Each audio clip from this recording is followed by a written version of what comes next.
Hi folks, in our lesson this time around we're going to make a pirate-themed postcard in Illustrator. This project will go over how to transform shapes, the different drawing modes, and some tricks for using the shaper tool. Before we get started, make sure to go to the link in the description and download the project files. Once you've done that, let's go ahead and set sail, mateys. So go ahead and open Illustrator and make a new document. And in your presets, just go to print and letter so that way you have the right color mode, raster effects, things like that. I'm going to change my units to inches. And for the width, let's set that at 6. And height will be 4.25. And then go over to artboards and set that to 2. That way we can have both the front and the back in the same document.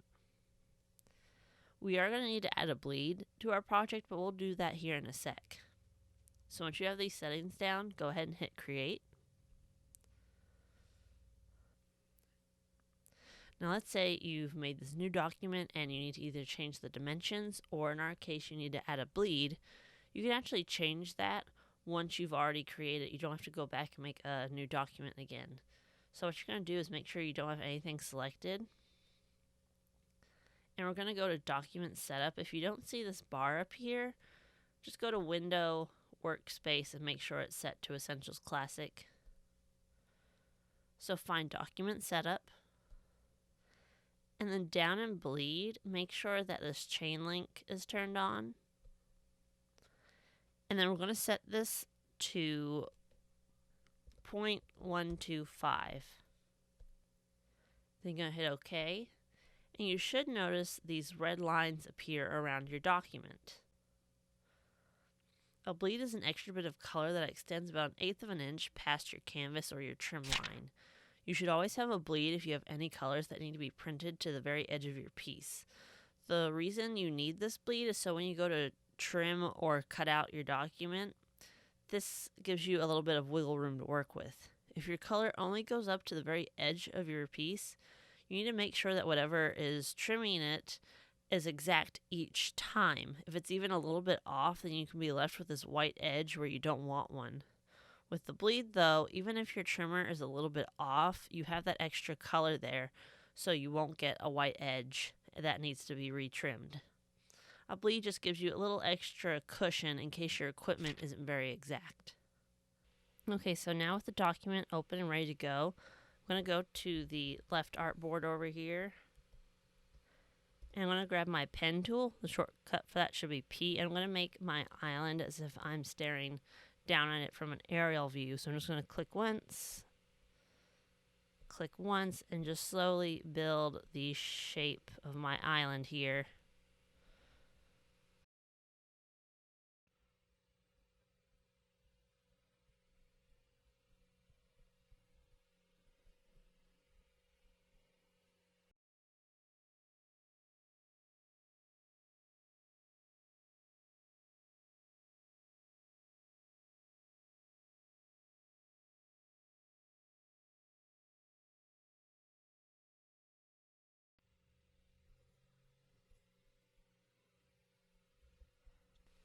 So I like that.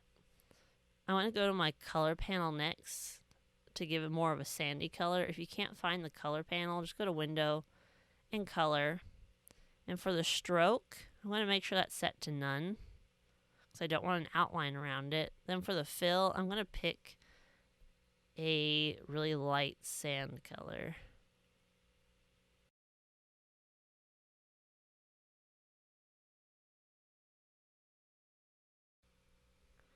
Might add in just a bit more red.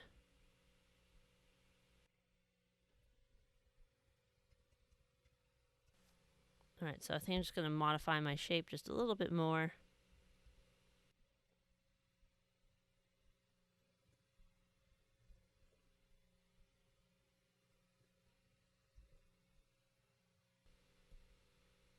Alright, I think I'm happy with that. So with my shape selected, I'm going to go to Effect, 3D, Extrude and Bevel. And on Position, I'm going to change that to Isometric Top.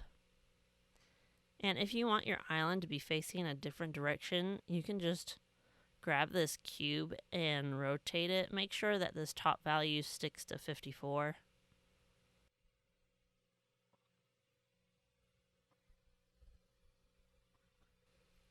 And then for the extrude depth, I think I'm going to bump this up to, let's try maybe around either 70 or 80. Yeah, I think 80 would probably be a good measurement. Make sure you've got the cap turned on, bevel is none, surface plastic shading, and then just hit OK. Something to keep in mind is when you are working with the 3D effect, is it doesn't really play well with gradients, so if you're going to use it, make sure your shape is a solid color. Alright, so now I'm going to go to Object and Expand Appearance. That's just going to kind of turn off the effect because the 3D effect is a live effect, and if I wanted to, I could have gone into my Appearance panel and edited it as many times as I want, but I want to be able to get to these anchor points. So that's why I expanded it. So now in order to select these anchor points, it's a little bit difficult just using the direct selection tool and just trying to get them all in one swipe, especially depending on the shape of your island. So I'm going to go to my lasso tool, which is Q on your keyboard. And I'm just going to select all of the anchor points that are along the bottom here. And then I'm going to go to my scale tool.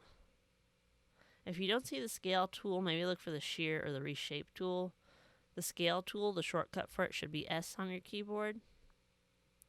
With that tool selected, I'm actually going to double click on it. And next to uniform, I want my island to kind of taper inward. So I think I'm going to set this to around, let's say 75%. You might want to set it more or less depending on the shape of your island. But I'm going to set mine to 75. I'm just going to hit OK. And now I've got my island. I'm just going to rotate it just a touch. There we go.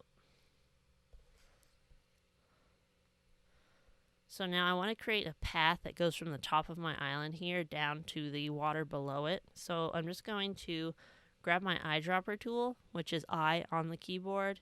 It's also this tool right here. And I'm going to click on the top of my island so that way I have that exact color. And then with my pen tool, that's just this tool here, or you can hit P on your keyboard. I want to say the path for my island, let's just say starts here. So I'm going to add anchor points going along that edge, and then I'm going to kind of go out a little bit and go to this point. I'm going to follow the edge of my island here, and I'm just going to make sure that I add an anchor point at each of these shape edges here up to here, and then I'll just close off the shape. Then I'm going to deselect the shape, grab my eyedropper, grab this color here, switch back to my pen tool. I'm going to click on that corner and this corner and then go down.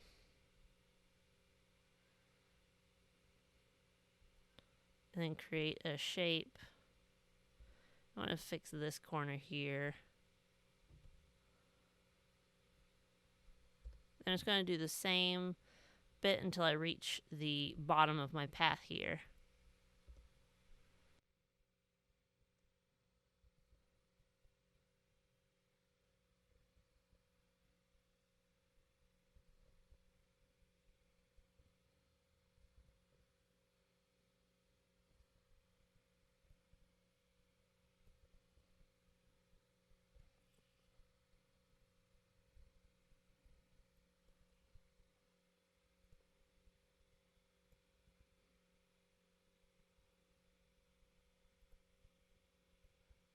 So try and get something similar to this. It's okay if yours looks a little bit different. Just kind of modify it the best you can. So that way the path looks like it is slowly going down the side of your island here. Now I'm going to hit Shift C to grab my anchor point tool, and I'm just going to add a curve to these points along the bottom here. If you need to delete anchor points, you can do that by just hitting minus on your keyboard, then using the A tool to move things around. I'm not going to touch these anchor points that touch the island directly, so that way those are still nice hard corners, but I just want to curve out these parts here just so that way it looks like the water is lapping at the sand here.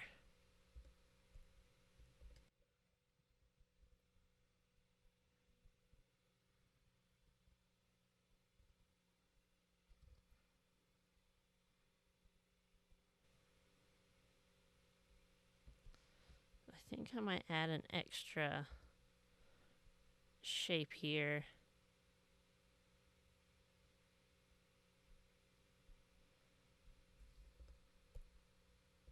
Just that way it looks like there is a bit of elevation there.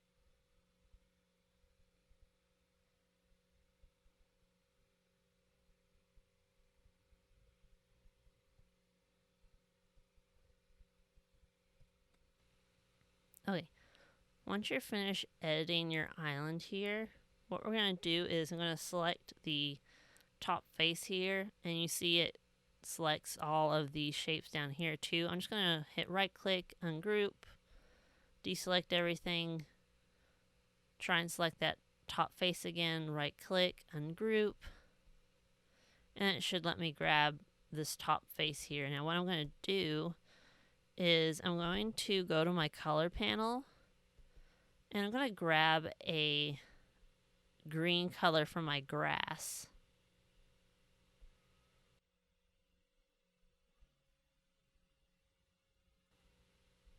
Okay, I'm going to call that good. And then with my Blob Brush tool, remember your paintbrush and Blob Brush tool are different tools. Grab the Blob Brush because we're going to make a shape.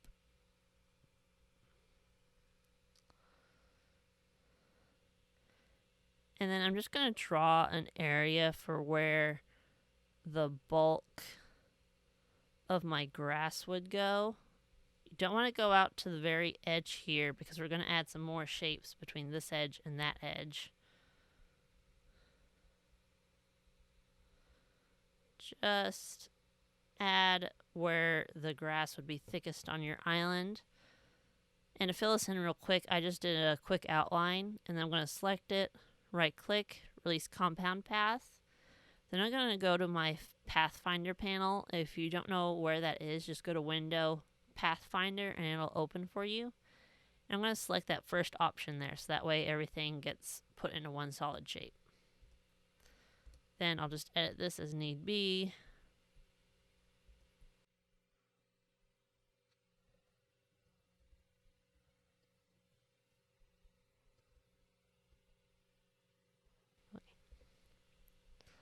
Once I'm happy with it, I'm going to select my grass here. I'm going to select the top face. And then I'm going to go to Object, Blend, Make.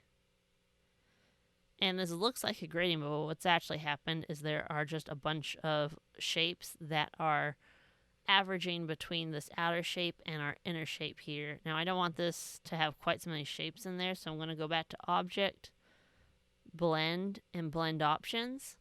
And I'm going to change this to specified steps.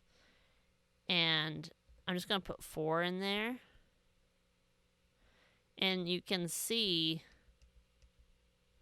as I lower this number, the number of shapes between our grass and our sand here changes and they become more simplified. So I think either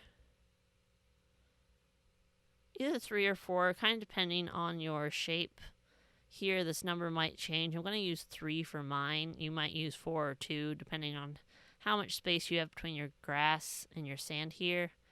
And I'm just going to hit OK. And then I'm going to go to Object and Expand, and then just hit OK, so that way these are just shapes now, and it's not a live effect anymore. So I'm going to make sure I have this grass color here, and I'm just using my eyedropper tool to grab it. Then I'm going to switch over to my Blob Brush, make sure it's the Blob Brush and not the paint brush. And I think I'm going to add a hill to my island here. And then to fill in this empty part, I'm just going to make sure it's selected, right click, release compound path, and then hit the Unite button in the Pathfinder. I'm just going to modify it just a tad.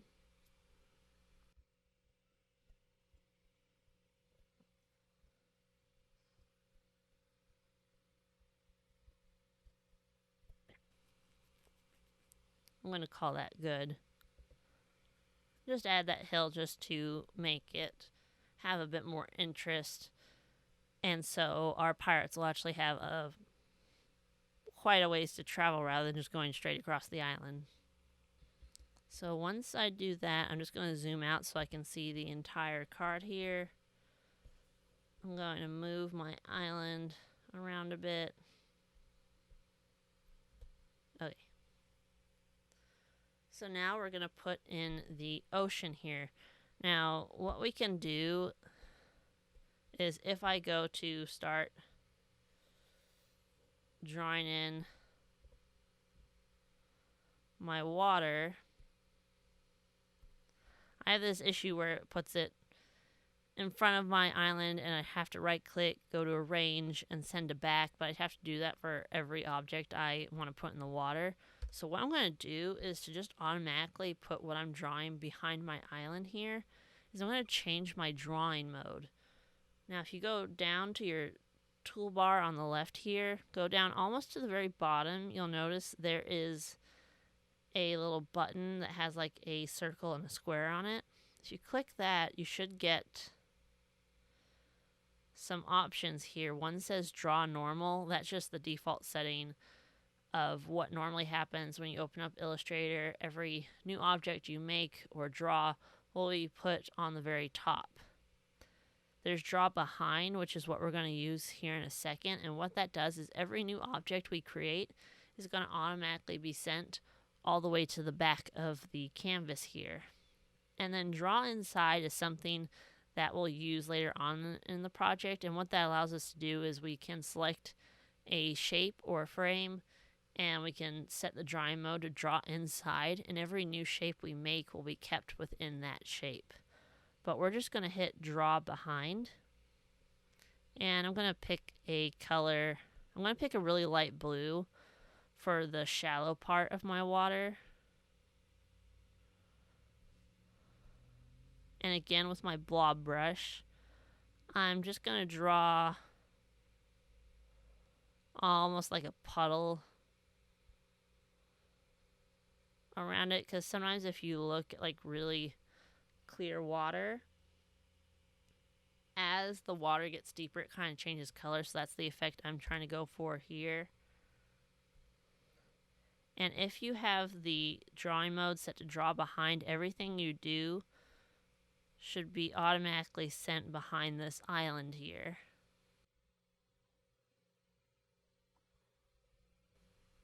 Then I'm just going to right click, release compound path, and then unite. And if you need to edit it all, you can do that.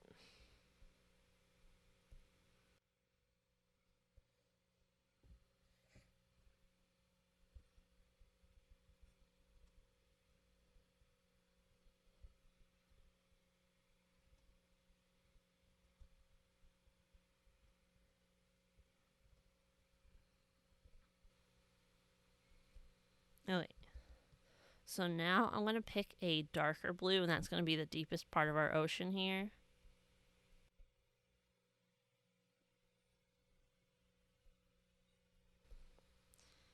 And then I'm just going to make a wobbly puddle shape for this as well.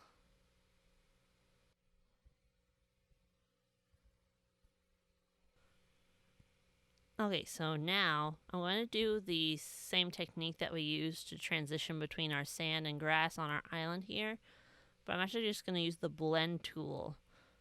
So if you look on your toolbar, it should have a square and 2 circles on it. The shortcut for it should be W, and what I'm going to do is I'm going to click on the light blue puddle and then click on the dark blue one, and you should notice that it automatically creates that blend. And I'm just going to double click on the tool to get to the options, change spacing to specified steps, and let's just try 5 and see how that looks. I think I'm going to do a couple less. I think 2 should be a good number here, so I'm just going to hit OK.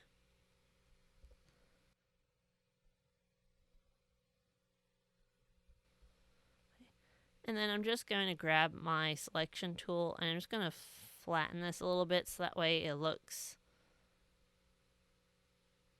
a little better. And I'm just going to place it so that way it fits the shape of my island a little bit more. And the blend is a live effect, so if I change this here, it's going to change the shapes here.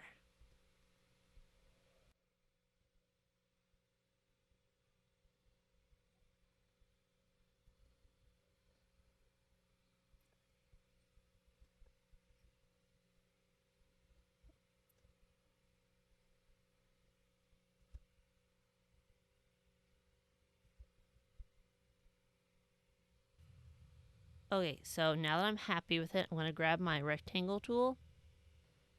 And I'm going to make sure that I have the color of this outer ring here. And I'm going to put the water. I want to make sure the water is printed from edge to edge on my postcard. So rather than starting my shape here, I'm going to start it at the corner of my bleed lines. And I'm going to extend it down to the other corner.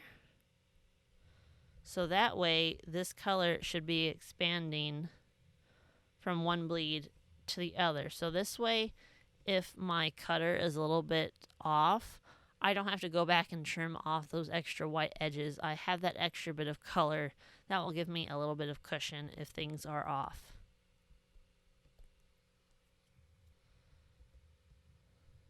And I think I'm going to change the color of this shape here just to make it a little bit of a lighter blue.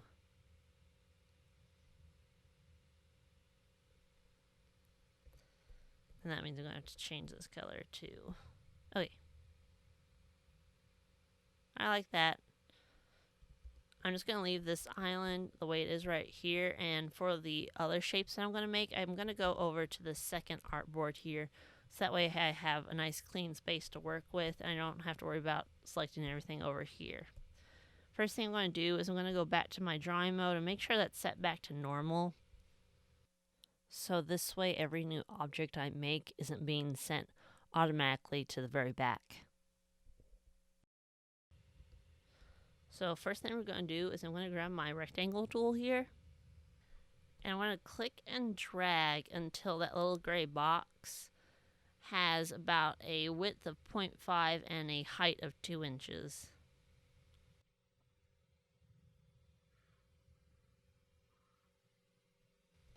There we go.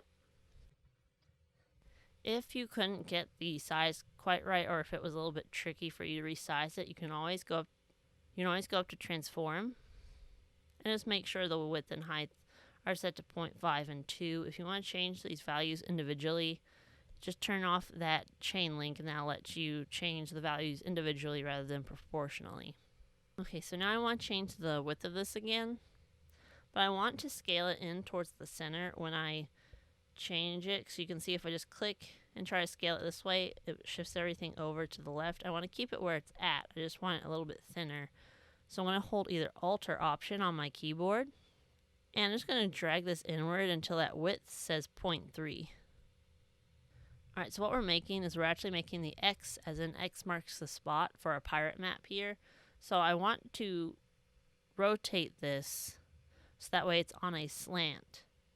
So if I go up near the corner of my shape here, I'm not directly on the corner, I'm just a little bit outside of it. You'll see that bent double arrow. I'm just going to click, and you can see I can rotate this however I want, but if I hold shift, it'll rotate it in increments of 45 degrees. So I'm going to rotate this so it's at 315 degrees and leave it at that. And then if you're looking at your shape, sometimes you'll notice that there are these round dots that are kind of inset in the corner of whatever shapes you make. These let you control the shape of the corner. So if you want like a curved edge, you just drag those dots inward. What we're going to do is go ahead and grab any one of these dots and then just grab inward until you get a nice rounded curve. The edge of your shape will probably turn into a red line. So do that so it kind of looks like a popsicle stick. Another way to control the shape of your corners is if you go to your Properties panel. Again, if you can't find it, just go to Window and Properties. So if you click on these ellipses right here, these boxes here control the shape of our corners. And we can also change how those corners bend as well by clicking these shapes here. So go ahead and just make sure that the value of your curve is set to 0.125 on all of them. If you hit that chain link, you only have to change one and it'll match all the other corners as well. Alright, another way to work with these corner widgets is if you just want to change an individual corner, what you can do is you just switch over to the direct selection tool. And then in this case, we're going to double click on the upper left corner widget. It brings up this dialog box, and we can actually change the values of this individual corner this way. So go ahead and set the radius to 0. Then just hit OK. Another way to reset a corner or to change it individually is I'm going to go down to this bottom right widget. I'm going to click once on it so that way it's selected, and then I'm just going to drag outward until I've got that nice sharp point again. So opposite corners should have nice sharp points on them, and then the other two corners should have a curve. So with this shape selected, I'm going to go to Fill, and I'm going to pick the dark red color for it, just in my swatches panel. And then I'm going to make sure stroke is still set to none on it. And what I'm going to do is I'm just going to make sure I have the shape selected, hit Command C or Control C, and I'm going to hit either Command or Control Shift V. What that has done is it's created another shape, except it put it directly in the same spot of the shape that we just copied. And now what I'm going to do is to create the X or the other leg of the X, I'm going to right click, transform, rotate, and I'm going to put 90 in there. Then I'm just going to hit OK. And I'm going to change the color of this leg to a lighter red. So you should have a bright bar overlapping a dark red bar. And then I'm just going to click in the empty space, drag outward, so that way I've selected both shapes, and just hit either Command or Control G, so that way these two objects are grouped together, and no matter which one I click on, it's selecting both of them at the same time. Okay, so I'm just going to move this over to the corner here, make that a little bit smaller so I have more room to work. And I'm going to move into a blank space on the canvas. And I'm going to grab my rectangle tool again, and I'm just going to click once on the canvas, and it'll give us this dialog box that we can manually input our measurements in. So I'm going to set the width to 0.2 and the height to 1.5. Then I'll hit OK, and I've got this long, tall rectangle now. And let's say I want to change the shape or the dimensions of this rectangle. I can just go back into my Properties panel. I can turn off this chain link here, And I can just manually put in new dimensions. Let's change the width to 0.1 and the height to 1. And then just turn the chain link back on. Okay, so now I'm going to make sure my shape is selected. And I'm going to zoom in until I can see these corner widgets here. And I'm going to drag in until that radius is set to 0.02. So I should get a slight curve to my corners here. Then I'm going to go back to my properties panel. I'm going to click on that ellipse. And I actually want these bottom two corners to have that hard corner to them. So I'm going to turn this chain link off and set both of these bottom corners to 0. So the top should be curved and the bottom should have the nice right angles. Something else I'm going to do is I'm actually going to change the style of these curves. So on the top two corners, I'm going to click on that curve and I'm going to change it to this third option here. So that way it kind of looks like we snipped the corners off. And I'm going to do that to the other side as well. And you should have a shape that kind of looks like this. And then for the fill of this, I'm just going to switch it to a brown color. Don't do a super light brown, do like a mid-tone brown. Because what this actually is this is going to be the pole to our boat here. So we want a couple other colors so that way we can add like a highlighted rim and a shadow to it. So at this point, let's go ahead and save our documents. That way, if anything crashes or if your computer dies unexpectedly, you will have a copy of your document already saved and you won't have to start all the way at the beginning again. Although most versions of Illustrator now do have a recovery feature, but you can't always rely on that recovery feature to remember the very last step that happened when it crashed. Sometimes it's a few steps back when it recovers the file. So I'm just naming mine Pirate Postcard.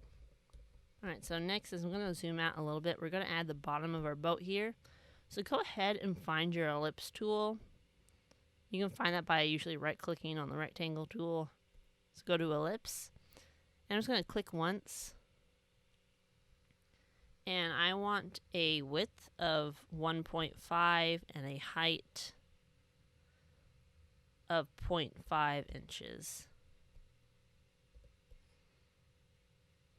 So now I've got the bottom of my boat here. What I'm going to do is I'm going to put this shape off to the side. I'm going to hit Command or Control C and then Command or Control V. And I'm just going to put this down here. Alright, so if you're looking at your shape and you have it selected, you should notice this knob down here. If you hover over it, a little Pac-Man appears under your arrow. If you click and drag this knob, this helps us create a pie shape for a circle. So go ahead and just drag this knob over so that way you've got a nice straight edge on your ship here. If you're having a little trouble trying to get it to look straight, what you can do is you can go back to your properties panel, click on that little ellipse, and you should notice there's a little Pac-Man with a dialog box next to it. Here you can just manually input 180 degrees and it will help get that flat edge along the top. Alright, so once we've got this half ellipse here, I'm just going to drag it over so that way it's overlapping with my pole here. Make sure the pole is in the middle of your half moon. Okay. So I'm going to go back to my full ellipse here. I'm going to change the fill to a really dark brown. And then I'm going to change the stroke to a really light brown. I'm going to make sure the weight is set to 2 point. And then I'm going to bring it down here. Make sure the centers all line up. And I'm going to hit right click, arrange, bring to front. And I'm going to change the width of it so that way it's really long and skinny. I'm going to hold either Alt or Option on the keyboard. And I'm going to grab either this top bounding box or the bottom of the bounding box. I'm just going to drag inward so that way the ellipse is really long and skinny. And it looks like that we have a cup here for the ship. Then I'm going to select my pole, and another way to arrange your different shapes is if you're in the Properties panel, you can just click Arrange, and just click on Bring to Front, and that brings our pole to the very front. Okay, that's all we're going to do for our little boat for right now, so I'm just going to move this off to the side, move into a blank area, and what we're going to do is we're going to grab our ellipse tool, and we're going to make a circle that's 0.3 inches by 0.3 inches. If you hold Shift, that'll give you a perfect circle.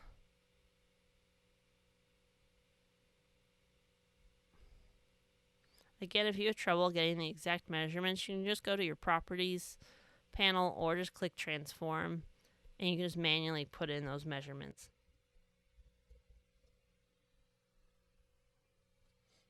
Then go ahead and set the fill to this really light gray color. If you're looking at the gray scale, it should be the second from the end.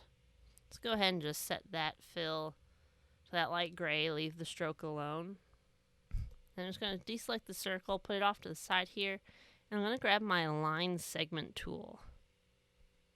Should just be right there. You might have to right click and select it that way. I'm going to grab my line segment tool. I'm going to hold Shift and then drag to make a straight line. I want the line to be about 1.5 inches.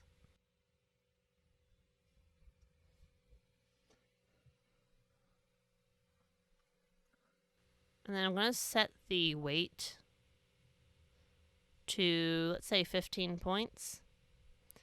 And I'm going to make sure the stroke color is set to that same gray we used for the circle.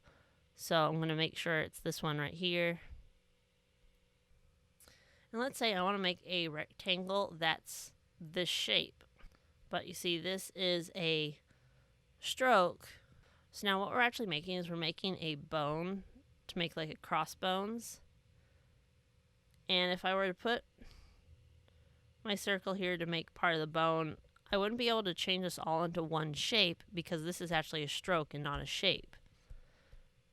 So if you want to convert a stroke to a shape, what you can do is you just select it and then just go to Object, Path, and Outline Stroke, and it will turn this into a shape that we can actually modify. Now for this particular one, we could have just made a rectangle off the bat, but there are other types of strokes that you can have.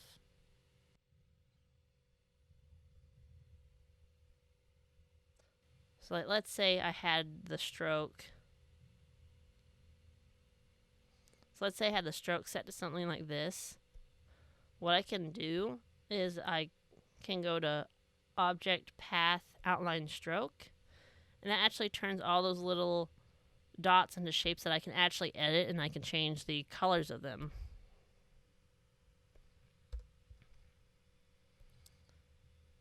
So with the stroke turned into a rectangle, I can now grab the circle here.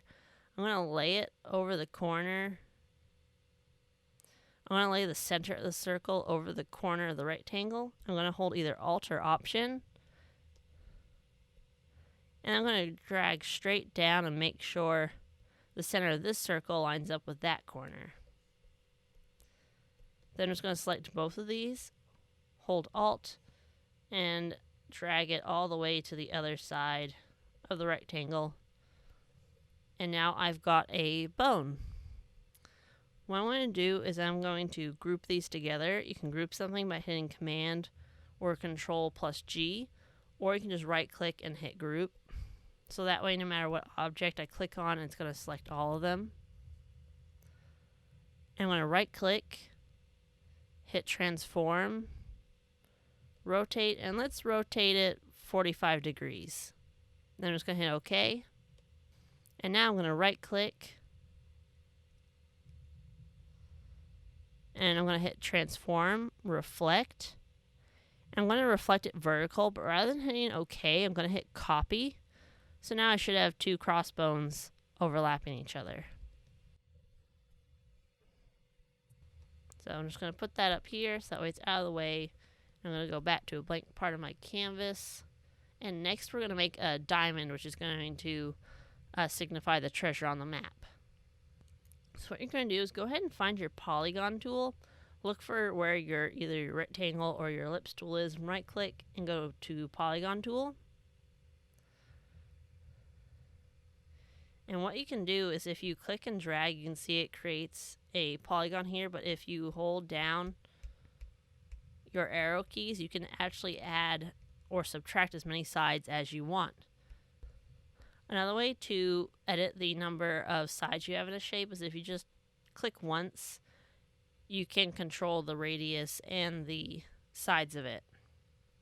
Alright, so go ahead and just set it to, let's say, 0.5 for the radius, and we want 5 sides.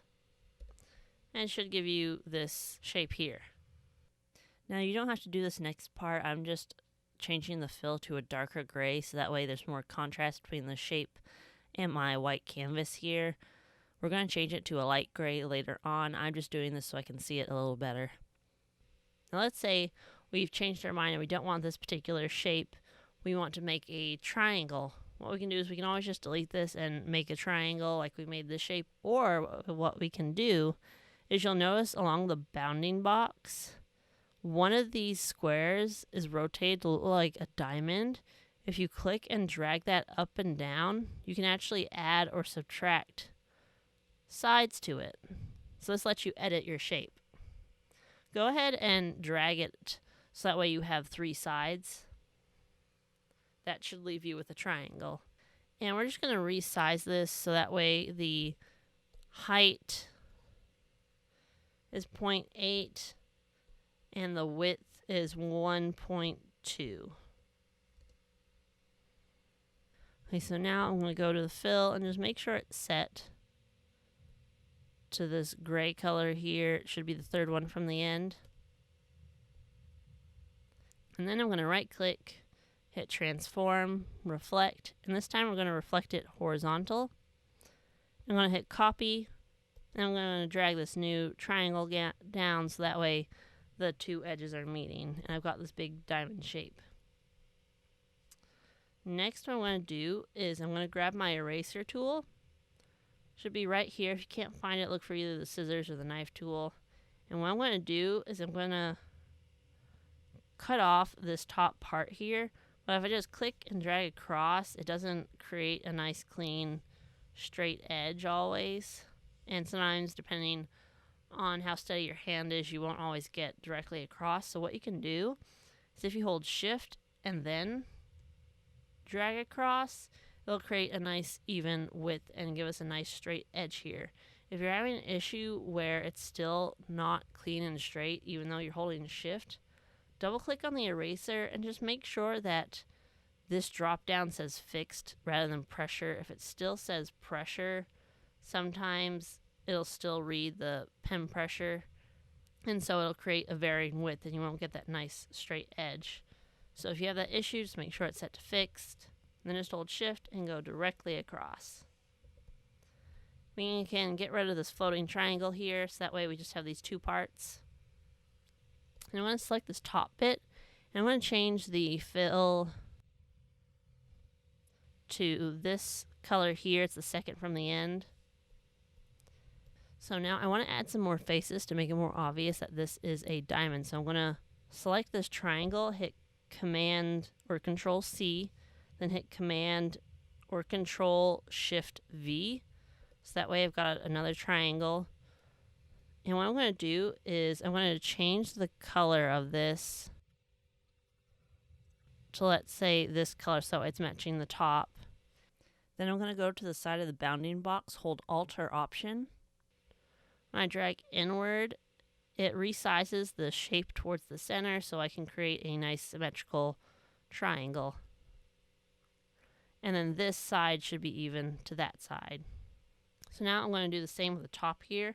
I'm going to select it, either Command or Control C, and then Command or Control Shift V. Then I'm going to hold Alt and drag inward so that way these 2 corners are matching the corners of the triangle. I'm going to change this fill to that last color there, so that way it's a really light gray. Now I've got my diamond. Alright, so I want to add a couple of sparkles to my diamond here, so I'm going to go back to my Polygon tool and click the star tool.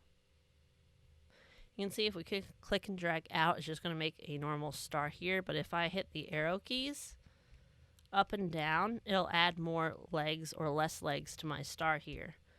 Go ahead and hit those arrow keys until you get 6 legs. Okay, and then if you hold Command or Control on your keyboard, you can see that you can actually lengthen the legs of your star here. Go ahead and keep going until you see about 1.5 for the width here. And then if you release the Command or Control button, it should hold that length. Don't let go of the mouse quite yet. And if you hold Shift, it straightens your star out. And you can let go of your mouse and let go of Shift, and you should get this nice little star. So go ahead and set the fill for it to white. Make sure there's no stroke on it. And kind of move it over here and resize it so that way it sits on your diamond a bit better. Maybe put one big one here. And then hold either Alt or Option on your keyboard. And then click and drag to make a new star. Make this one a little bit smaller and put it somewhere else on your diamond. So that way your diamond has 2 sparkles.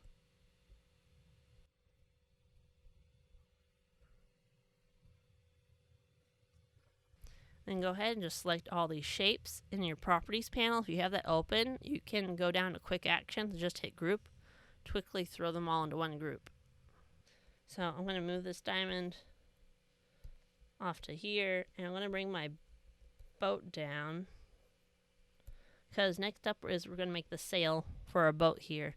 So go ahead and find your shaper tool. The shaper tool is a circle with like a pencil next to it.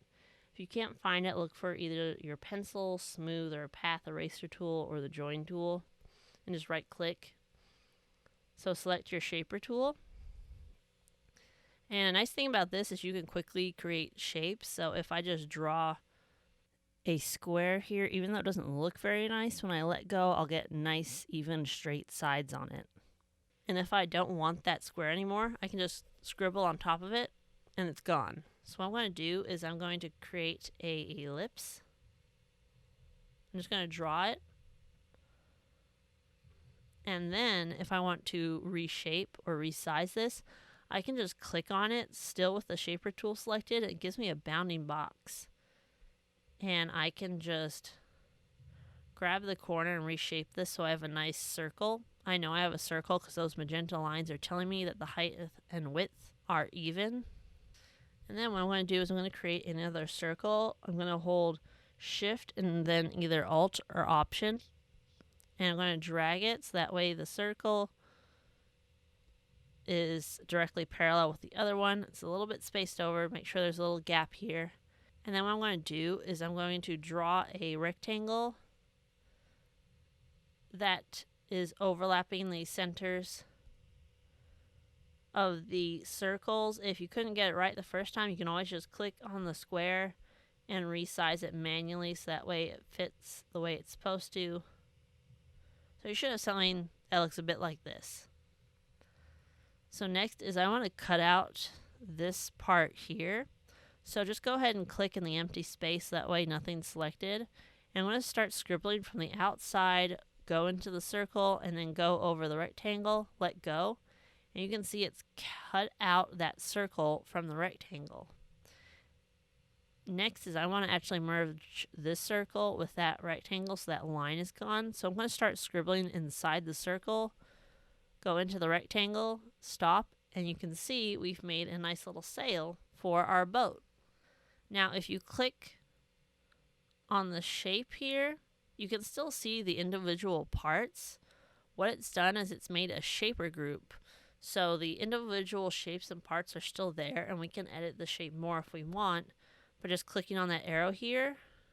And you can see if I want to change, like say the width of the sail, or I want to move the circle a bit over, I can click on this edge here with the shaper tool, and then I can click that blue dot in the center, and I can just shift this either circle to the left or to the right, depending on how I want to change the sail. So I just moved it over a little bit to the left to just kind of make the sail a bit wider. So I'm going to select, just with my direct selection tool, I'm just going to select the sail, go to my properties panel, and I'm going to set the fill to this light gray color at the very end. And I'm going to turn off the stroke on it as well. So I'm just going to click on that and hit the none option. And I'm just going to put it onto my boat. Make sure it's centered. You might have to resize it a little bit to make it fit, depending on how big you made your shapes. But go ahead and put your boat together and then just select everything and hit Command or Control G to group them all together. Okay, so now that we've got these shapes ready to go, we're going to go back over to our first artboard here and go ahead and select everything on this artboard and just hit right click group. And then what we're going to do is we're going to go to File, Open, and one of the files in the project folder should have been mapedges.ai. Go ahead and hit Open. So go ahead and once it's open, select this orange shape, hit Command or Control C, and then go back to your postcard document and hit either Command or Control Shift V. You can always also go to Edit, Paste in Place. And with this orange shape still selected, go back to your drawing mode down here. And now you can see we can select Draw Inside now. Go ahead and select that. And you should notice these dotted lines appearing near the corners of our orange shape here. What that allows us to do is if we were to grab these shapes here, it's now adding them inside of this shape rather than just putting it either behind or on top of it. It's using the shape as a template. So go ahead and with your selection tool, go ahead and click on what you can see of our island. Now remember, we just grouped it a little while ago, so you should be able to see like a blue outline of everything that makes up the image that we made earlier. And what you're going to do is you're going to hit either Command or Control X, and then I'm just going to hit Command Shift or Control Shift V. And you should see that it placed our scene into the orange shape here. And you can actually, since it's a group, you can just click on this and move this around if you want to change the framing. I'm going to put a boat over here. I'm going to put my treasure at the top of the hill here. I don't want to go too far over because I don't want this orange showing through. So I think something like that would work. So next, I'm just going to deselect everything. I'm going to change my drawing mode to Draw Behind. And I'm going to grab my rectangle tool. And for the color of it, I'm going to set it to like a really light tan. So I think I'll go with this swatch here. And then with my rectangle tool, I'm going to start at the corner of this bleed line. And with the drawing mode set to behind, it should be putting this tan rectangle behind everything and just going to the other bleed line. So that way it looks like everything on this outer part is paper. So now I'm just going to change my drawing mode back to normal. And I can start adding the shapes I made over into the scene. So I'm just going to grab my boat. If it puts it behind everything, just right click, arrange, bring to front. And then I'm just going to move this around, resize it a little bit.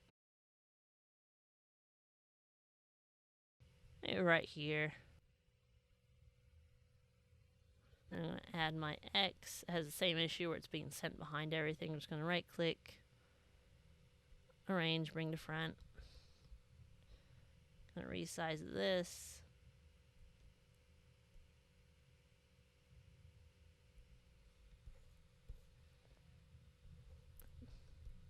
Going to group these two bones together. And I'm going to bring them over here.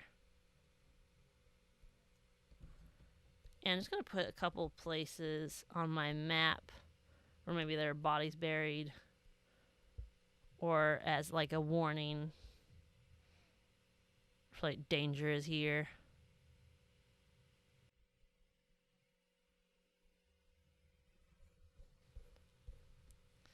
And then I'm going to put my diamond near the X to just kind of show that's where the treasure is located. I'm actually going to add a couple of diamonds.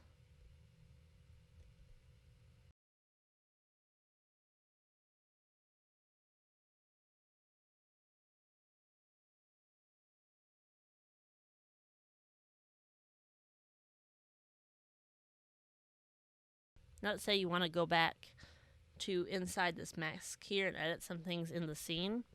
What you can do is you can select the object, go to your properties panel, and then just go to isolate mask, and it should let you back into this mask here. And what I'm going to do is I'm going to grab my pen tool, and I'm just going to add some embellishments like some rock formations. I'm just going to make some really simple rocks.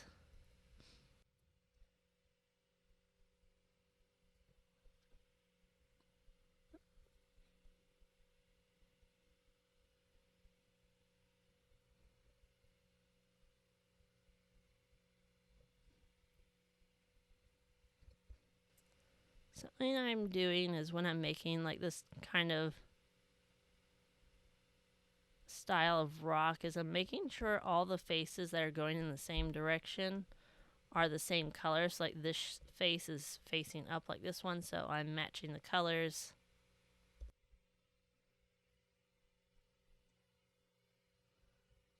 This face is facing the same direction as this one, so I'm going to match those colors. Same thing here. These two are facing the same direction, so I'm going to match that color, and then I'm going to use an extra color in between these two to break it up a little bit. And that might mean I have to change these to a darker color. There we go. Too far.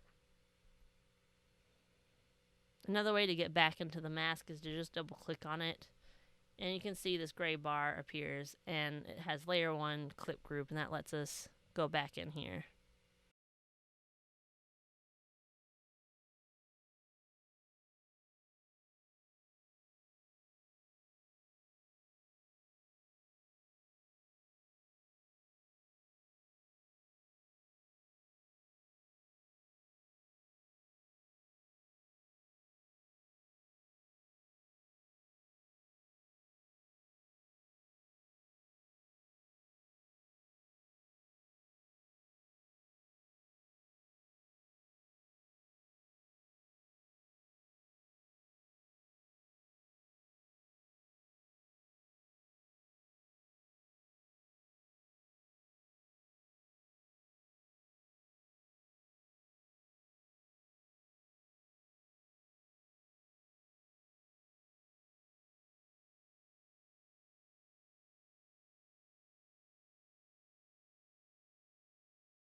Once I'm happy with it and I want out of this clipping mask, I can just click on this arrow up at the top here and just keep clicking on it until that gray bar disappears.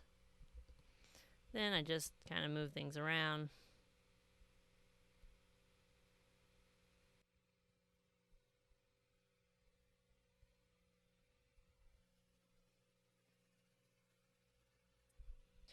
Alright, so now I want to create a pathway that shows where they need to go to get up to the X. So I'm just going to grab my paintbrush tool. This is the paintbrush tool, not the blob brush. I'm going to set the color to a red. I do want it to be a different red than these two here, so that's why I'm using the color mixer. And depending on what color your grass is and what color your sand is, you might want to use either a lighter or darker red than what I'm using. So I think that's a good red, so I'm going to grab make sure the paintbrush is still selected. And I'm just going to make the general path. It's okay if it's a little bit off or if the line isn't what you want it to look like. Because what I'm going to do is with my selection tool, I'm going to select that line. I'm going to set this to basic. I'm going to pump the width up to, let's try 2 and see how that looks. Then I'm going to click on stroke. And I'm going to hit that dashed line.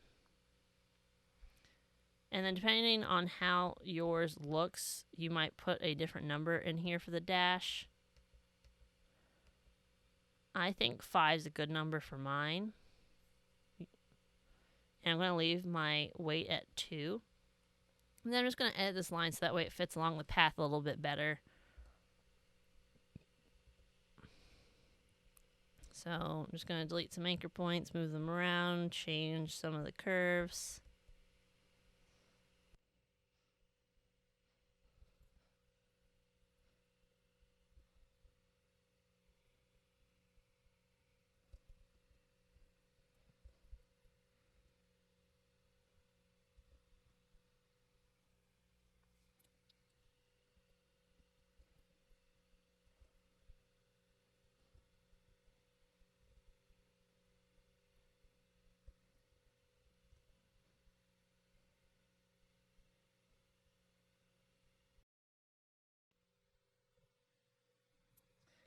And then I'm actually going to move this line and put it in the mask here, because I'm going to move some of these rock fixtures around. So that way it makes a little bit more sense about why the path is all wibbly wobbly.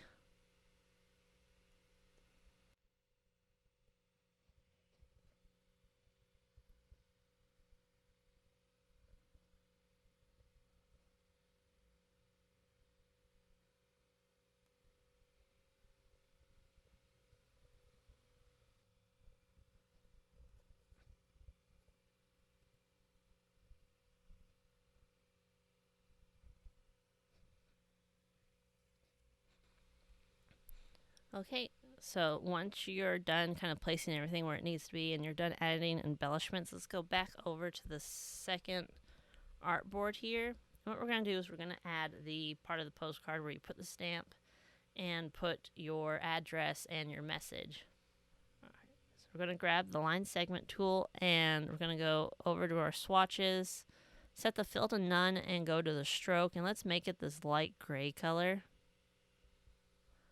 And then just holding shift, I'm going to make a line that's about 3.5 inches tall. And if I select the line and just go to align, if you can't find the align panel, go to window and align.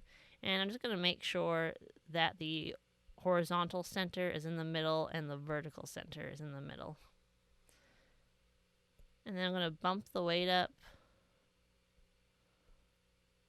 Let's say 3 points. And for the stroke, I'm going to make sure the cap is rounded so it doesn't have a harsh edge at the top. And I'll call that good. Then I'm going to grab my rectangle and make sure the stroke is set to that same gray that we used for the line, no fill. And I'm just going to make a square. Let's say is about 0.5 let's say 0.6 inches tall. And it's okay if this is smaller than your stamp. You just don't want it to be bigger than what your stamp is. And then with this same kind of line, I'm going to grab my line segment tool again. And holding shift, I'm going to create a horizontal line that just goes right across here. It's about 2.5 inches long.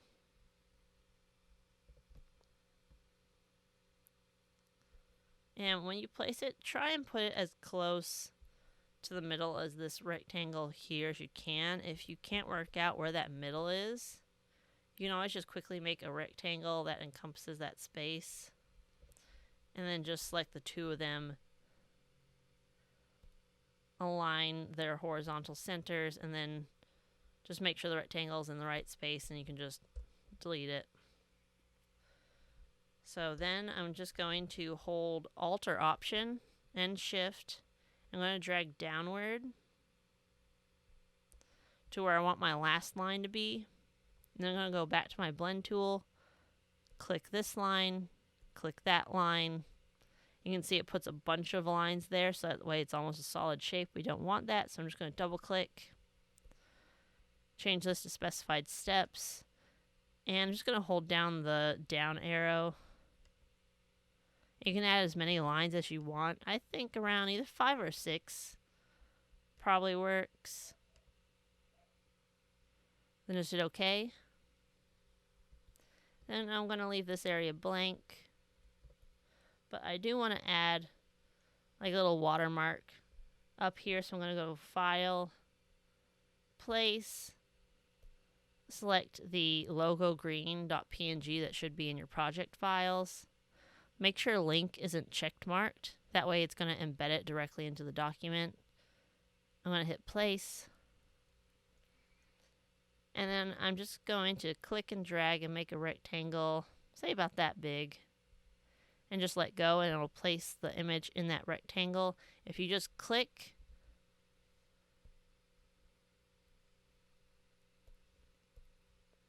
it's just going to put the full-sized image in there, and you have to resize it and handle it. It's easier just to draw the rectangle you want to put the image into.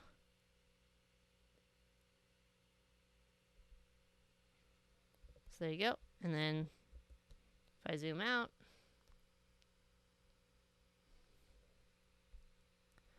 you can see that's what our finished product looks like. So go ahead and just make sure everything's saved.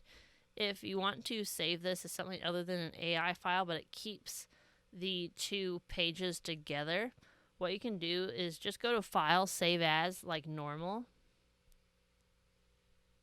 But instead of the format being an AI file, just change that to PDF, and that'll let you save the file, but it'll keep the two pages together, and you don't have to export them separately. So go ahead. Once you're happy with it, save it, share it, print it off, do whatever you want. I'll see you guys next time.